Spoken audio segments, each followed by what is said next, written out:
Salut à tous. Alors je vais essayer de vous expliquer comment brancher un compteur électrique avec les disjoncteurs pour pouvoir avoir de l'électricité dans sa pièce. Ici on est dans un garage. J'ai failli mettre un compteur comme ça. Ça c'est un tableau électrique. Enfin c'est le tableau. Pour une maison. J'ai pas voulu mettre celui-là parce que c'est un tableau qui coûte d'aller 400 €. J'ai préféré mettre un disjoncteur général qu'on m'a donné. Pour l'instant, j'ai ouvert les capuchons qui ferment. Et pour vous montrer le disjoncteur, on coupe. Pour voir s'il y a de la tension, il faut appuyer sur le petit bouton T. Si ça saute, c'est qu'il y a du jus, il y a de l'électricité.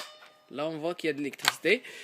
Je vous dis ça parce qu'il y a plusieurs personnes qui m'envoient des messages. Ouais, t'es fou de mettre les doigts vers des trucs sur tension et tout. Il faut arrêter quoi. Si on meurt qu'une fois. Mais bon, avec des gants banals tout simples, il y a le jus, comme on voit. Je mets bien mes doigts à l'intérieur. Pourtant, il y a l'électricité. Attention, je vais prendre un coup de jus. Mais non, on voit bien que j'enfonce bien mon doigt.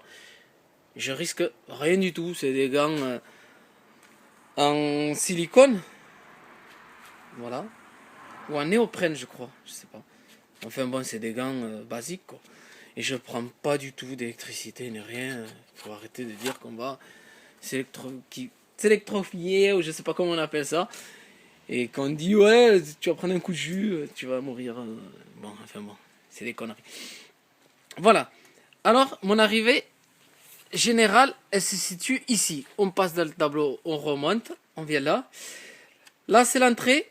Là, c'est la sortie. De la sortie, on vient. Bon, on vient ici directement avec la sortie.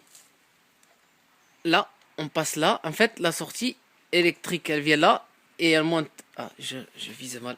Elle monte ici dans mes disjoncteurs. L'arrivée là, les deux.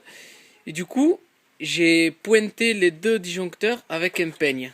Ça s'appelle un peigne. Il y aurait eu plus de disjoncteurs, mais j'en aurais mis un peu plus. Il faut en mettre un pour le neutre et un pour la phase. Voilà. Et bien sûr, brancher sur les phases et les neutres. Ensuite, il faut faire une sortie à ces disjoncteurs pour avoir le jus. Comme ici, on est sorti avec d'un disjoncteur le neutre et la phase qui est branché un wagot là. Et ceci, que je regarde bien, celui-ci, il est pour l'éclairage du garage. Et celui-ci, c'est pour les prises. Alors, il y en a un pour l'éclairage et un pour les prises. Et comme on voit ici, ils sont pas du tout reliés l'un contre l'autre. Mais par contre, la terre, elle est bien reliée. Tout est relié dans le même wagot. Je sais pas si j'ai bien expliqué. Mais bon, j'espère que vous saurez enfin vous débrouiller tout seul quoi. Je vais vous expliquer alors vite fait. Bon, on arrive ici.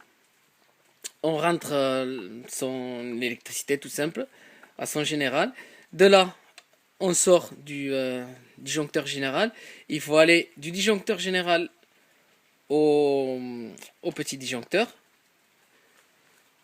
On branche là. Il faut relier tous les disjoncteurs. Si vous en avez 3 ou 4 ou 5, il faut les relier avec des peignes. Ensuite, de la sortie d'en bas, il faut se brancher. Si vous avez, je sais pas moi, admettons que c'est pour une maison, vous branchez quelques ampoules, enfin l'éclairage, vous les mettez sur un disjoncteur, les prises vous les mettez sur un disjoncteur. Si vous avez un four, il faut lui mettre un disjoncteur à part. Si vous avez une VMC, il faut lui mettre un disjoncteur à part. Et ensuite les relier tout simplement avec, comme là, comme on voit ici. Moi j'ai relié tout ce qui est éclairage sur un wagot. Voilà. Du coup, ça part à l'éclairage. Et toutes les prises, je les reliées à l'autre wagot. Voilà. Bon, ben, j'espère que cette vidéo convaincra quelques personnes. Je vous souhaite une très bonne vidéo à tous.